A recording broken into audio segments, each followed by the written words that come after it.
everyone, and welcome to Long's Toys. Today we're taking a look at Voyager class Starscream for Transformers Siege War for Cybertron Trilogy.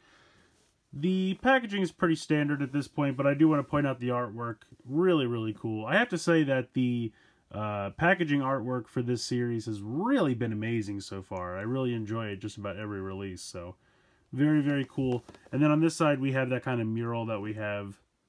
Like every side of the box looks like this, but it's still cool. I like it quite a bit. Not too much going on the top, really nothing going on the bottom. Spin around to the back. You get robot mode, you get alt mode, couple of Battle Master suggestions. So like I said, pretty standard at this point, but very cool nonetheless. Let's go ahead and get him out of the box, and we'll take a closer look. So here is Starscream out of the packaging. And I think he looks pretty cool. He doesn't have a ton of kibble or anything hanging off the back. He has his wings, but that's kind of a trademark at this point. A couple of things I feel like with Starscream you always have to have. You have to have shoulder cannons. You have to have these red things on the side of his head. And you have to have the wings off the back. And of course the color scheme. But those are a couple things that to me, like, it's not really a Starscream if he doesn't have those couple qualifications. But this guy does, so he looks great. He's got a little bit of the worn metal throughout the kind of shin and forearm area.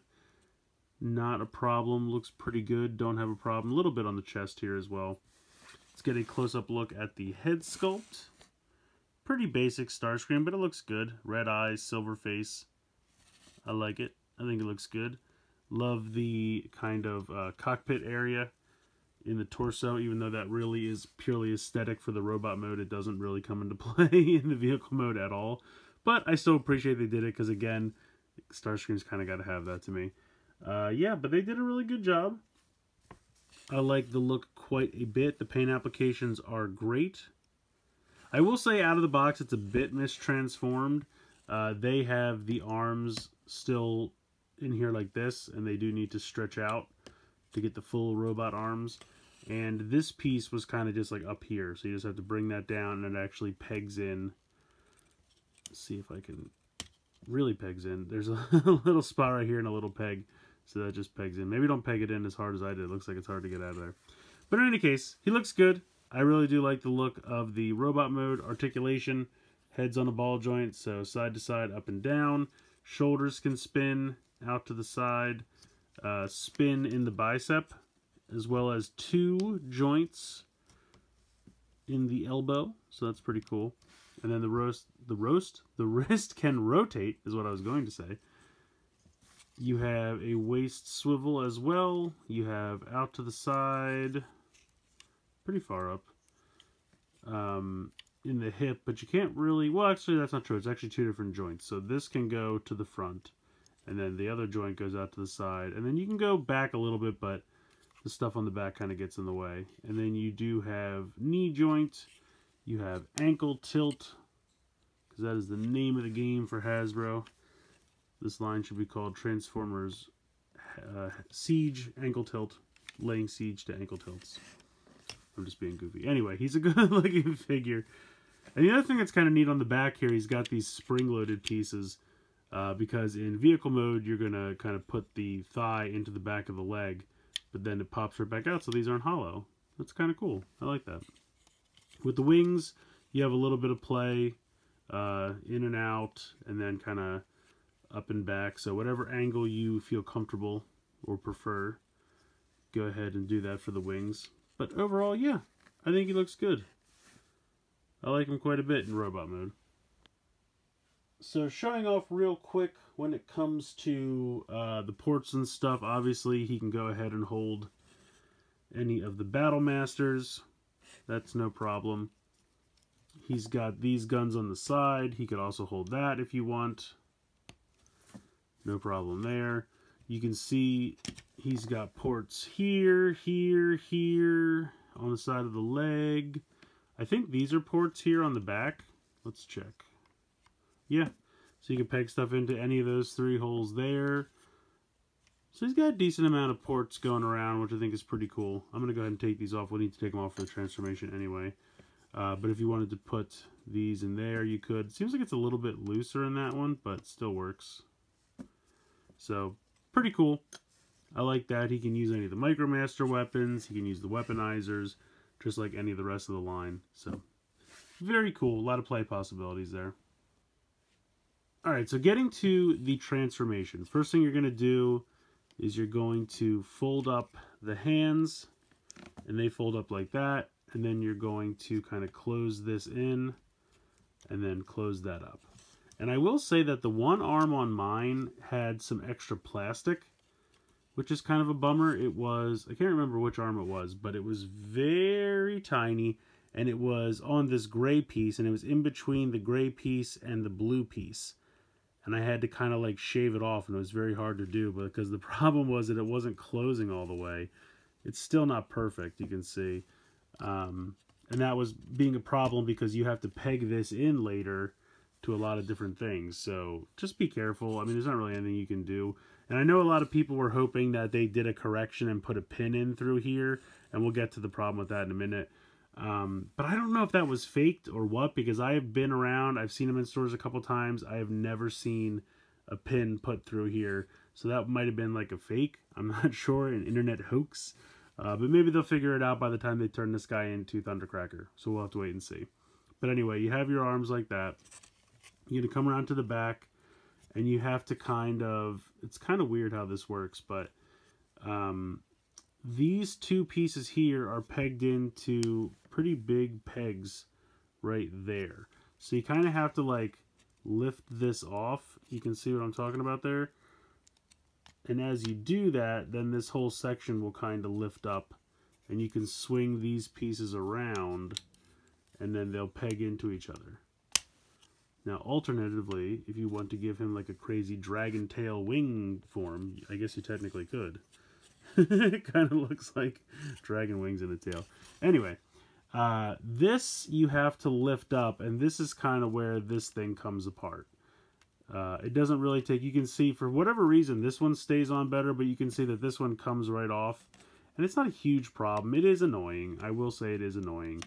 But as you lift this up, it really wants to pop off of there. And that's why people were hoping they would put the pin through, so then it wouldn't do that. But I have never seen one with a pin, and I was like, I'm not going to wait forever to get this Starscream because I want it. So I went ahead and just got one that does not have a pin because, again, I don't think that pin is real. So there's a little tab back here that you have to flip around,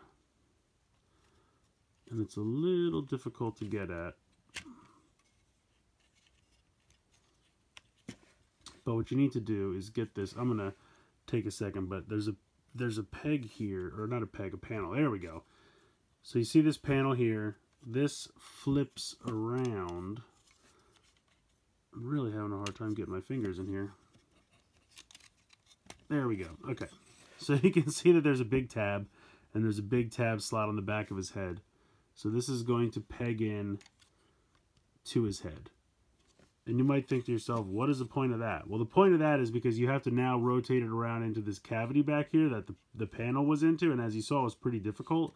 So they have you peg it in, so that way the head can't go in there and then get turned around and become literally impossible to get out of there. So it's actually smart thinking on their point, because you peg it in, now the head's in one static place, and this whole piece will rotate into the cavity, and it's a lot easier to get out than if the head got in there and even got slightly turned, and then it would just get jammed in there and you'd be completely screwed.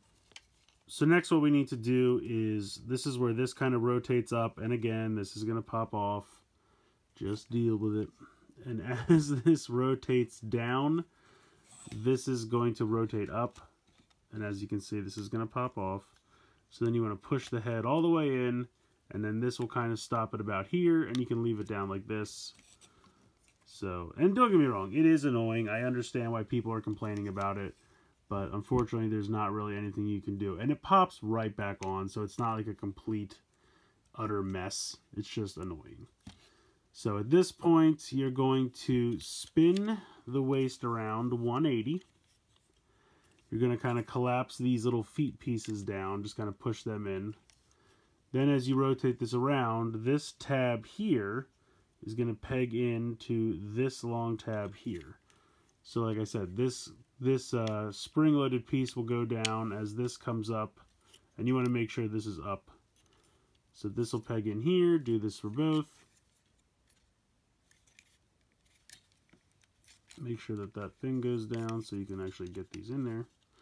There you go. So this just kind of flops there for a moment, and that's pegged in like that. So then you're going to bring the arms down, and this little hinge here, you can see that that comes down. And you're going to want to rotate this just a smidge. These two spots right here are going to peg in right here. And you kind of have to like put your finger on each one to get them to peg in. Like, don't just smush it. You kind of have to like push on both sides to get them to peg in.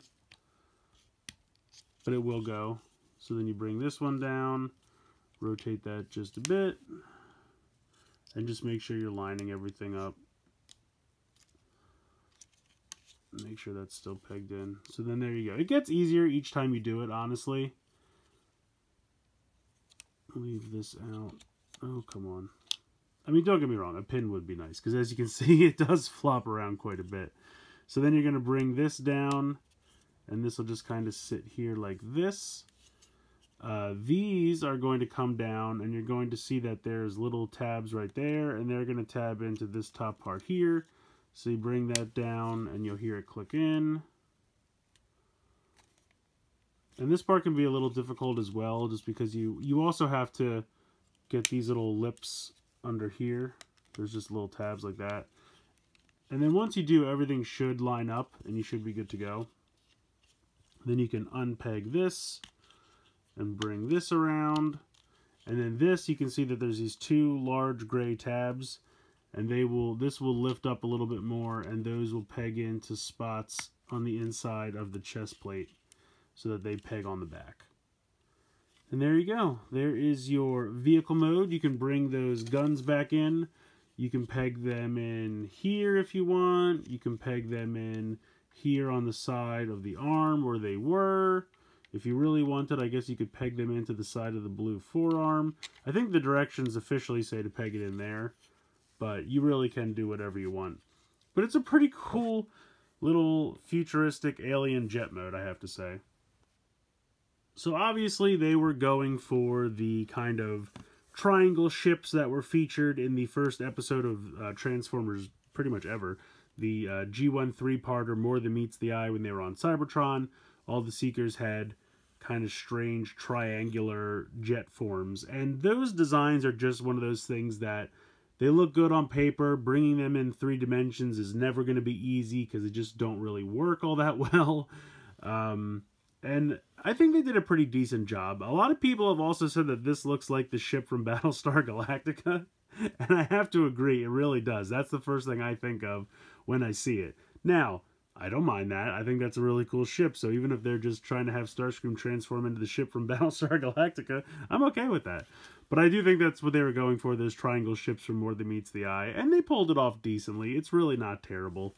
I know a lot of people were complaining that there's a lot of robot kibble under here. I don't think it's that big a deal. I will admit that this chest plate just hanging off the back looks a little goofy, but it's in the back, and you know, you can just look at the front of the ship, and from the front I think it looks pretty cool. So I'm okay with the ship. I think it looks pretty neat. It's just a question of getting the arms to peg into the legs and then getting the wings to peg into the arms. It does get a little bit easier every time you do it, but the first couple times getting everything to peg in was kind of a pain, but yeah, I think it's pretty good now. The one thing I will say in this mode, he doesn't have a ton of the connectors. After you peg these in, you pretty much have the blue ones on the forearm, and you have this one under the wing. So you don't have, I guess there's these ones on the side of the legs, but they're pretty much covered by the arms. So I almost wish that there was kind of one, like, I know it would be ridiculous to like pop one in up here, or maybe at the front, but because of the way this combines, that wouldn't really be possible. Or maybe even just on the top of the wings. I don't know. It would have been nice to just have 1 or 2 more like easily accessible pegs for all the weaponizers and battle masters and micromasters and things like that. But ultimately, I'm still really happy with the vehicle mode. It's not perfect, but I do enjoy it. So while I will agree with most that Soundwave is the better out of the 2 in this wave, that's not to say that Starscream isn't without his charms. I do really like the look of the robot mode. It's definitely my favorite out of the 2. He looks really sharp, definitely G1 Starscream. The head sculpt looks great. I love these two red pylon-y things on the sides of his head. The guns on the side look good. The color scheme's perfect. He's got great articulation. Not a lot of crazy kibble on the back. The wings look good. So everything about the robot mode is great to me. Well, to be fair, if I had to nitpick one thing, I feel like the fists are a little tiny, but that's a necessity for how his arms transform, so I get it. But they do look a little tiny to me. But the vehicle mode is definitely fun. It's not perfect, but like I said, that design is really hard to nail in 3 dimensions. It's definitely one of those designs that just works better as a drawing, and I understand that. But they did the best they could, and like I said, it even kind of reminds me of Battlestar Galactica, which is also fun. I will say, though, that these two pieces, when they are combined in vehicle mode, trying to get them apart to go back into this mode is kind of difficult because they snap together so perfectly. It takes a decent amount of force to get them apart again, so just be a little careful with that. That's the only thing that makes me nervous about the transformation. Getting the arms to peg into the legs and then having the wings peg into the arms is also a little difficult the first couple times, but I feel like the more you do it, the more the joints kind of accept each other and the connections accept each other, and it just kind of fits together better. So it just works a little better each time you do it. It's almost like the toy is learning how to transform. I know that sounds ridiculous, but I definitely think both modes are great. While the robot mode is my favorite, I do really enjoy the vehicle mode. It's not perfect when it comes to that original More Than Meets the Eye episode design, but I think they did a pretty darn good job, and I'll be interested to see what they do with this thing as Thundercracker. The biggest complaint that everyone has is how the chest plate flops off very easily, and I agree, it does. I can't defend that, it really does. But it's not such a problem to not just peg it back on, and when it's in robot mode, it's not like it's going to come flying off. You know, it's on there. It's just when you're swinging it around, it's easy to pop off. But it's not loose. Like, it's not like a flimsy mess. Like, if I shake it, he's not going to fall off. It'll stay in both modes, it pegs in and it stays there, which is nice. I would be interested by the time we get Thundercracker if they do find a way to make that a pin situation. That would be nice. Or even if they do go back and correct Starscream, even though that post I saw online I'm pretty sure was a fake. Let me know what you guys think in the comments below. Please like, share, comment, subscribe. Hope you guys enjoyed the video, and as always, thank you so much for watching.